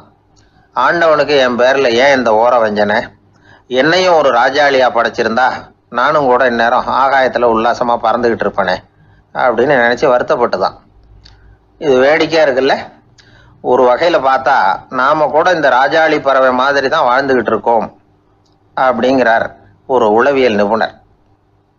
நம்மால எவ்வளவு வேலை செய்ய முடியும் அப்படின்னு நாம நினைச்சுக்கிட்டு இருக்கிறோமோ அதை விட பல மடங்கு நம்மால வேலை செய்ய முடியுமா, பல மடங்கு வேகமாகவும் வேலை செய்ய முடியும் அப்படிங்கிறார் அவர். நம்முடைய முழுமையான பலம் என்னங்கிறது நமக்கே தெரியறது இல்லை, அதுதான் கஷ்டம். நம்முடைய பலம் தெரியாததுனாலதான் நாம எதுக்கு எடுத்தாலும் பயந்துகிட்டு இருக்கிறோம். ஒரு ஆள் இருந்தான், அவனுக்கு எப்படின்னா கோழியை கண்டா பயப்படுவான். ஏன் கோழியை கண்டா பயம்னா, அவனுக்கு மனசுக்குள்ள தான் ஒரு புழுன்னு நினைப்பு. தன்னை ஒரு புழுவா நினைக்கும் பொழுது, புழுன்னா கோழி கொத்தும்ல, அதனால கோழியை கண்டு பயப்பட ஆரம்பிச்சிட்டான். இவன் நடுங்கிடுவான். எதிரில் கோழி வந்ததுன்னா உடம்பு பூரா நடுங்க ஆரம்பிச்சிடும். வீட்டில் இருக்கிறவங்க பார்த்தாங்க. இவனை அழைச்சிட்டு போய் ஒரு மனநோய் மருத்துவமனையில சேர்த்துட்டாங்க. அங்கே உள்ள டாக்டர் இவருக்கு சிகிச்சையெல்லாம் கொடுத்தார். ஒரு வாரம் இவனை தங்க வச்சு வேண்டிய சிகிச்சையெல்லாம் கொடுத்து மன ரீதியாக அவனை மாற்றி, சரி இனிமேல் நீ வீட்டுக்கு போகலாம்னு சொல்லி அனுப்பி வச்சார். வீட்டுக்கு புறப்பட்டான். அப்போ சொன்னார், இதை பாருப்பா, நீ வீட்டுக்கு போகலாம், நேராக வீட்டுக்கு போ, நல்லா ஞாபகம் வச்சுக்கோ, இனிமே நீ ஒரு புழு கிடையாது, மனுஷன், தைரியமாக புறப்படு, போயிட்டு வா அப்படின்னு சொல்லி வழி அனுப்பி வச்சார். சரிங்க டாக்டர்னு சொல்லிவிட்டு இவன் புறப்பட்டு போனான். பாதி வழி போயிருப்பான். லேசாக நிமிர்ந்து பார்க்குறான், எதிரில் ஒரு கோழி வந்துக்கிட்டு இருக்கு. அது பாட்டுக்கு சாதாரணமாக நடந்து வந்துக்கிட்டு இருந்தது. அவ்வளவுதான், இவன் உடம்பு கிடுகிடுன்னு ஆட ஆரம்பிச்சுட்டுது. திரும்பி ஓடி வந்துட்டான். டாக்டர் கேட்டார், ஏன்ப்பா திரும்பி ஓடி வந்துட்டேன்னு. பாதி தூரம் போயிட்டேன் டாக்டர், எதிரில் ஒரு கோழி வந்துக்கிட்டு இருக்குது, அதான் பயமாக இருந்தது, வந்துட்டேன்னா. டாக்டருக்கு ஒரு மாதிரி ஆகிடுது. அவர் சொன்னார், இதை பாருப்பா, நான் தான் சொன்னேனே, நீ ஒரு புழு